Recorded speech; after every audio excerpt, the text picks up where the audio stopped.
पहला यात्रा Bihar first, Bihari first, उसके बाद दूसरी यात्रा आशीर्वाद यात्रा, और आज खुद चिराग पासवान ने तीसरी यात्रा का हरी झंडी दिखाया है। ये बताइए अब कौन सा यात्रा है, तीसरा जो यात्रा है ये कौन सा है? भाई बिहार फर्स्ट बिहारी फर्स्ट संकल्प यात्रा, जिसमें हमारे प्रदेश अध्यक्ष के साथ साथ हमारे प्रकोष्ठों के तमाम प्रदेश अध्यक्ष संगठन की मजबूती और इस बात की समीक्षा करने कि बूथ स्तर तक हम लोग का संगठन कहां तक पहुंचा है, उस समीक्षा को लेकर ये यात्रा आज से शुरू हुई है।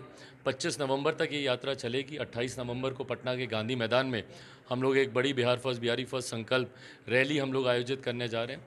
और इस संकल्प यात्रा, बिहार फर्स्ट बिहारी फर्स्ट संकल्प यात्रा का यही उद्देश्य है कि हर प्रकोष्ठ के अध्यक्ष एक साथ हर जिले में जाकर उस जिले में अपने अपने प्रकोष्ठों की समीक्षा करें और सुनिश्चित करें कि उनके प्रकोष्ठ का एक एक प्रतिनिधित्व हर उस बूथ पर, उस जिले के हर बूथ पर मौजूद हो, ताकि संगठन को चुनाव की दृष्टि से हम लोग और मजबूत कर सकें। आपको लगता है कि लोकसभा का चुनाव या विधानसभा का चुनाव समय से पहले हो सकता है बिहार में? मैं मान के चलता हूं, क्योंकि मेरे मुख्यमंत्री एक महत्वाकांक्षा के लिए और व्यक्तिगत महत्वाकांक्षा के लिए विपक्षी दलों के इस गठबंधन में है।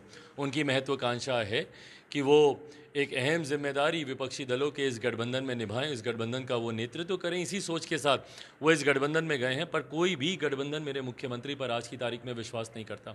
इन्होंने महागठबंधन को भी धोखा दिया, एनडीए को भी धोखा दिया, अपने नेताओं को इन्होंने धोखा दिया। तो इनके ऊपर क्रेडिबिलिटी के ऊपर बहुत प्रश्न चिन्ह खड़े होते हैं। तो ऐसे में कोई अहम जिम्मेदारी उस गठबंधन में इनको मिली नहीं, और जब चुनाव आते आते तक कोई जिम्मेदारी या नेतृत्व इनको नहीं सौंपा जाएगा तो ये असहज होकर उस गठबंधन से बाहर निकलने का प्रयास करेंगे। परिणाम स्वरूप लोकसभा के साथ साथ बिहार में मध्यवर्ती विधानसभा चुनाव भी हो सकते हैं। लेकिन अब तो राष्ट्रीय अध्यक्ष खुलकर कह रहे हैं कि नीतीश कुमार देश का नेतृत्व करने के लिए खड़े हैं। बताइए, अब जब खुल के ही जो बातें गठबंधन के भीतर होनी चाहिए, ये दबाव की राजनीति है ना। और मेरे मुख्यमंत्री जाने ही जाते हैं इस चीज़ के लिए। भाई अगर आप विपक्ष को एकजुट करने की सोच के साथ गए तो ये मुख्यमंत्री प्रधानमंत्री वाली बात कहाँ से आई?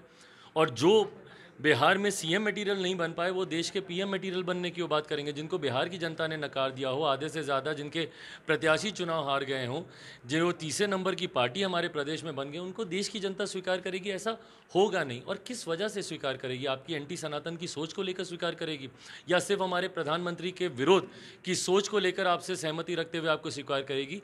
इनको कोई स्वीकार नहीं करने वाला, ना इनका गठबंधन, ना बिहार की जनता, ना देश की जनता। लेकिन प्रधानमंत्री के साथ जो उनकी तस्वीर आ रही है उसके बाद बिहार में कई तरीके की चर्चा जो है फिर से शुरू हो गई है। क्या नीतीश कुमार एक बार फिर से एनडीए की तरफ आ सकते हैं? भाई ऐसी चर्चाएं होती ही रहेंगी, क्योंकि अविश्वास इतना है मेरे मुख्यमंत्री को लेकर। उनकी तस्वीर किसी के भी साथ आएगी तो ये कयास शुरू हो जाएंगे कि क्या वो इसके साथ जा रहे हैं, क्या वो उसके साथ जा रहे हैं। कल को किसी विदेशी नेता के साथ भी आएगी तो भी लगेगा कि विदेश में ही जा रहे हैं क्या गठबंधन करने। इतना अविश्वास है मेरे मुख्यमंत्री को लेकर। ऐसे में आज की तारीख में जब चर्चा इस बात की होनी चाहिए कि पिछले 5 सालों में मेरे मुख्यमंत्री ने बिहार को क्या दिया, नहीं दिया, चुनाव से पहले इनके कार्यों की समीक्षा होनी चाहिए। तो अभी तक चर्चा सिर्फ इसी बात पर होती है कि क्या चुनाव आते आते तक ये जिस गठबंधन में है उसमें टिके रहेंगे या फिर से पलटी मारकर दूसरे गठबंधन में जाएंगे। एक आखिरी सवाल यह है, सनातन धर्म को लेकर जिस तरीके से बयानबाजी हो रही है, क्या कहें? मेरे हिसाब से ये पूर्णतः गलत है। आज की तारीख में 21वीं सदी में चर्चा सिर्फ और सिर्फ विकास को लेकर होनी चाहिए। जब हम चांद पे जाने की बात करते हैं, सूर्य पे जाने की हम बात करते हैं, ऐसे में किसी के भी आस्था या किसी की भी भावना या धर्म के नाम पर इस तरीके से बांटने की राजनीति करना पूरी तरीके से ये आपको लगता है कि ये इंडिया गठबंधन की रणनीति है? ये बिल्कुल रणनीति है। और मैंने उस दिन भी कहा था, जिस दिन उदयनिधि जी का बयान आया था, उस दिन भी मैंने कहा था कि क्या ये विपक्षी दलों के गठबंधन की बैठक में क्या ये तय किया गया है? क्योंकि उसके तुरंत बाद ये बयानबाजी आने लगी। और जिस तरीके से उनके मंत्री का बयान आया वो कहीं ना कहीं दर्शाता है कि हाँ, ये बात सही है। विपक्षी दलों के गठबंधन की उस बैठक में मुंबई में जो हुई थी उसी में ये रणनीति तय हुई और वहीं पे ये डिसाइड किया गया कि एंटी सनातन की सोच के साथ ये आगे बढ़ेंगे, क्योंकि विकास का कोई एजेंडा नहीं है इनके पास। ऐसे में समाज को बांटने की राजनीति के अलावा, तुष्टीकरण की राजनीति के अलावा अपनी राजनीतिक महत्वाकांक्षाओं को साधने के लिए इनके पास और कोई सोच बची नहीं है। तो हमारे साथ थे चिराग पासवान। इनका साफ कहना है कि मुंबई में जो इंडिया गठबंधन की बैठक हुई थी उसी में यह रणनीति बनाई गई कि एंटी सनातन सोच के साथ ही हमें आगे बढ़ना है। कैमरामैन ऋषि के साथ सौरभ कुमार, पटना, न्यूज़ 24।